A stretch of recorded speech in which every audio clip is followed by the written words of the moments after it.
China के मामले में आपको याद है गलवान के बाद कितना तमाशा हुआ था। टिकटॉक पर बैन लगा दिया गया, लोग अपनी चाइनीज टीवी तोड़ रहे थे, चाइनीज माल के बहिष्कार की बात हो रही थी। बात यह हो रही थी कि दिवाली पर चाइनीज पटाखे ना खरीदें, चाइनीज लड़ियां ना खरीदें, होली पर चाइनीज रंग ना खरीदें, और इस तरह के तमाशे पूरे देश में जबरदस्त तरीके से हो रहे थे। कांग्रेस और दूसरी पार्टियों पर चाइनीज समर्थक होने का आरोप लगाया जा रहा था, जबकि हकीकत यह है कि एक मुख्यमंत्री के रूप में नरेंद्र मोदी जितनी बार चाइना गए हैं उतनी बार कोई नहीं गया है। और चाइना के राष्ट्रपति शी जिनपिंग जब भारत में आए थे तो उनको किस तरह से झूला झुलाया गया था वो सब हमने देखा है। चाइना से लगातार खबरें आती हैं, हमारी इस जमीन पर कब्जा कर लिया, यहां आगे बढ़ लिया, वहां आगे बढ़ लिया, और हमारे प्रधानमंत्री न कोई घुसा है न कोई घुसेगा टाइप का बयान दे देते हैं। चाइना का नाम लेने से भी बचते हैं, प्रधानमंत्री के मुंह पर चीन का नाम आता ही नहीं है। तो सारे तमाशे भक्तों ने चीन विरोधी चला लिए, लड़ियां नहीं खरीदी, बहिष्कार कर दिया, ये कर दिया, वो कर दिया। मैं तो मजाक में कहता हूं कि भैया अगर कोई सिगरेट पीता है तो जो लाइटर मिलता है देश में वो भी चाइना का बना हुआ ही मिलता है, तो कहां कहां तक आप बहिष्कार करोगे। लेकिन अब मामला दूसरा है। खबर यह आ रही है कि भारत का वित्त मंत्रालय सरकारी ठेकों में, जो भारत के सरकारी ठेके होंगे उनमें बोली लगाने पर 5 साल पहले जो चाइना की कंपनियों पर प्रतिबंध लग गया था वो प्रतिबंध हटाने जा रहा है। इस प्रतिबंध के हटाने का मतलब क्या होगा? बहुत साफ है कि सरकारी ठेके में चीन की कंपनियां बोली लगा सकेंगी और सीधे हमारे देश के अंदर ठेका ले सकेंगी, सीधे ठेका ले सकेंगी हमारे देश के अंदर सरकारी काम का। वैसे तो अडानी जी ही 90% ठेके लिया करते हैं जो खबरें आती हैं, लेकिन अब चाइनीज कंपनियां सीधे ठेका लिया करेंगी। तो आप चाइनीज झालर का बहिष्कार जारी रखिए, लाइन बिल्कुल सीधी रखिए, सरकार सीधे सरकारी ठेका देगी चीनी कंपनियों को, और उसके बाद आप देशभक्ति जताइएगा टिकटॉक का बायकॉट करके। यह खेल हमारे देश में बहुत मजेदार चल रहा है। भक्तों को भड़का दिया जाता है, कभी चाइना के खिलाफ, कभी अमेरिका के खिलाफ, कभी किसी के खिलाफ, कभी किसी के खिलाफ, और नतीजा यह होता है कि भक्त पगलाए रहते हैं, सरकार चुपचाप समझौता कर लेती है। 5 साल पहले यह पाबंदी लगाई गई थी और राइटर्स ये बता रहा है, राइटर्स आप जानते हैं दुनिया की बेहद जानी मानी समाचार एजेंसी है, राइटर्स ये बता रहा है कि भारतीय वित्त मंत्रालय चीनी कंपनियों के लिए सरकारी ठेकों के दरवाजे दोबारा खोलने की बात कर रहा है। और यह बात जो उसने कहा है वो 2 सरकारी सूत्रों के हवाले से कहा है। 2020 में गलवान वाली झड़प के बाद यह बैन लगाया गया था कि चीनी कंपनियां हमारी सरकारी ठेके नहीं ले सकती हैं। अब 5 साल बीत गया है, गलवान का कोई बदला तो नहीं लिया गया, लेकिन नियम बदले जा रहे हैं।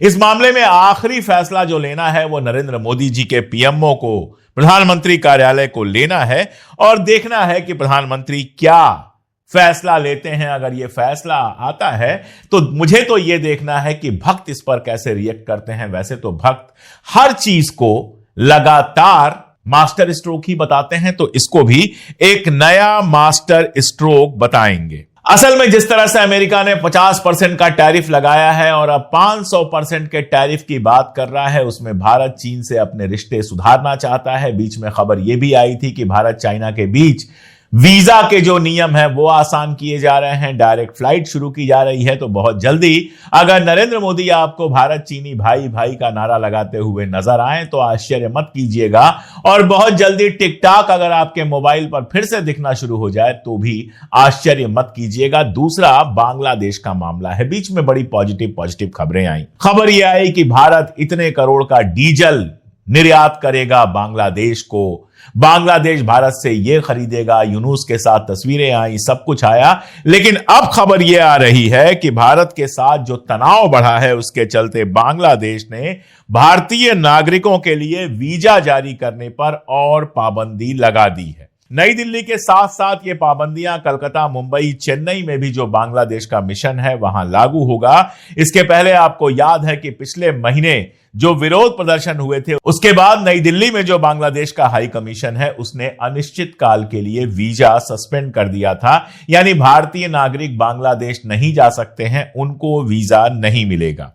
ढाका ट्रिब्यून की रिपोर्ट को अगर सही माने तो बांग्लादेश के विदेश मंत्रालय ने बुधवार की रात को इस फैसले की पुष्टि की और गुरुवार यानी कल से ही यह फैसला लागू हो गया है। इसमें बिजनेस और रोजगार वीजा को छोड़कर हर तरह के वीजा को सस्पेंड किया गया है। यानी अगर आप इस समय बांग्लादेश जाना चाहें तो आपको वीजा नहीं मिलेगा, आप वहां नहीं जा सकते। वैसे भारत ने भी सुरक्षा चिंताओं के चलते ही बांग्लादेश जाने पर, बांग्लादेश के नागरिकों के भारत आने पर पाबंदी लगाई थी, वीजा रेस्ट्रिक्शन लगाए थे, तो बदले में बांग्लादेश ने भी रेस्ट्रिक्शन लगा दिया है। लेकिन उससे बड़ी खबर सूती धागों को लेकर है, कॉटन के धागों को लेकर है। मैं आपको बता दूं कि भारत में जितने धागे बनते हैं और जितने धागे निर्यात होते हैं, एक्सपोर्ट होते हैं, कॉटन के धागे जितने निर्यात होते हैं उसमें से 46% बांग्लादेश को निर्यात होते थे। यह आंकड़ा 2024 का है। 3.57 अरब अमेरिकी डॉलर के मूल्य का धागा जो है वो भारत से बांग्लादेश को बेचा गया था। बांग्लादेश ने भारत से 3.5 अरब अमेरिकी डॉलर का धागा खरीदा था। यानी भारत का जो कॉटन का धागा है, जो महाराष्ट्र के विदर्भ वगैरह में कॉटन होता है, विदर्भ की कंडीशन वैसे ही खराब है, आप जानते हैं, इसका सबसे बड़ा मार्केट बांग्लादेश के अंदर है। अब यह कहा जा रहा है कि बांग्लादेश इस धागे पर 20% का सुरक्षा शुल्क यानी सिक्योरिटी कस्टम लगाने की बात कर रहा है। सिक्योरिटी कस्टम जो है वो लगाया जाता है इसलिए कि लोकल जो हमारा उद्योग है, लोकल जो हमारी इंडस्ट्री है, उसको बचाया जा सके, उसकी चीजें खरीदी जा सके। लेकिन इसमें मामला थोड़ा सा अलग है। भारत और बांग्लादेश के बीच में जिस तरह से रिश्ते खराब हुए हैं, साफ नजर आ रहा है कि बांग्लादेश नए बाजार ढूंढ रहा है। और हमने देखा है कि अमेरिका से बांग्लादेश को होने वाले एक्सपोर्ट में बढ़ोतरी आई है। यह तो हम जानते ही हैं कि बांग्लादेश में जो भी बवाल हुआ था उसके पीछे अमेरिका था। अमेरिका की वजह से ही यूनुस बांग्लादेश के राष्ट्रपति बने और यूनुस तो गए थे अमेरिका और वहां पर जाकर शुक्रिया भी बोलकर आए थे।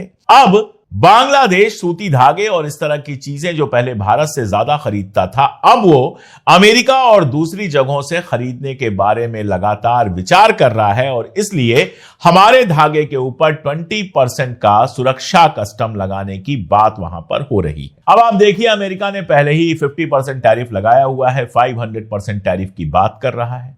अगर 500% टैरिफ लग जाता है तो आप समझ लीजिए कि भारत का माल अमेरिका में बिकना लगभग असंभव हो जाएगा। अपना एक बहुत बड़ा एक्सपोर्ट मार्केट हम खो देंगे। और अमेरिका अगर दबाव बना रहा है बांग्लादेश जैसे देशों पर कि वो भारत से माल ना खरीदें, तो इसका मतलब बहुत साफ है कि विदर्भ और बाकी सारे इलाकों के जो कपास के किसान हैं और कपास के जो इंडस्ट्रीज हैं, उनके ऊपर बहुत बड़ा असर पड़ेगा। देखिए, बांग्लादेश जैसे देश को कॉटन भेजने में एक हमारा फायदा यह होता है कि ट्रांसपोर्ट कास्ट हमारा बहुत कम आता है। बगल का मुल्क है, जितना दूर भेजेंगे ट्रांसपोर्ट कास्ट उतना ज्यादा आएगा।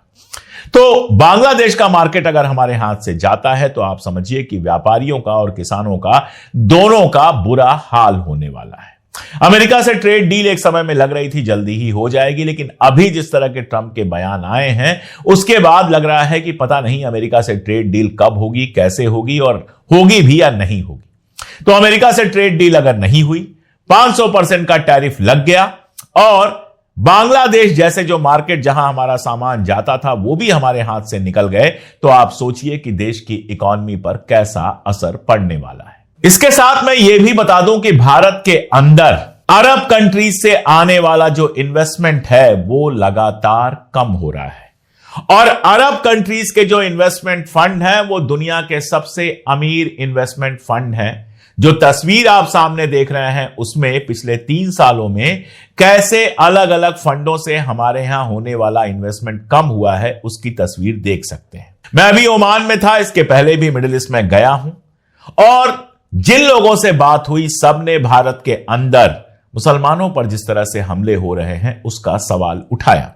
खासतौर पर सरकार द्वारा उसका संरक्षण या सरकारी मंत्रियों द्वारा उसका समर्थन लोगों की चिंता का सबब था। अरब मुल्क वो मुल्क हैं जहां हिंदुस्तानी बड़ी संख्या में रहते हैं और सिर्फ मुसलमान नहीं, हिंदू भी बड़ी संख्या में रहते हैं। डॉक्टर्स हैं, इंजीनियर्स हैं, लेबर्स हैं, जिस लेवल पर आप देखेंगे आपको भारतीय हिंदू और मुसलमान वहां पर दिखाई देंगे। हमारे करोड़ों लोगों को नौकरी वहां मिली हुई है, डायरेक्ट या इनडायरेक्ट। हमारा शानदार बिजनेस रिलेशन रहा है, वहां से इन्वेस्टमेंट हो रहा है। लेकिन जो माहौल बन रहा है उसमें अरब के शेख मोदी जी को सम्मान भले दें, जो हमारा बिजनेस है वो वहां से कम हो रहा है, इन्वेस्टमेंट वहां से कम हो रहा है।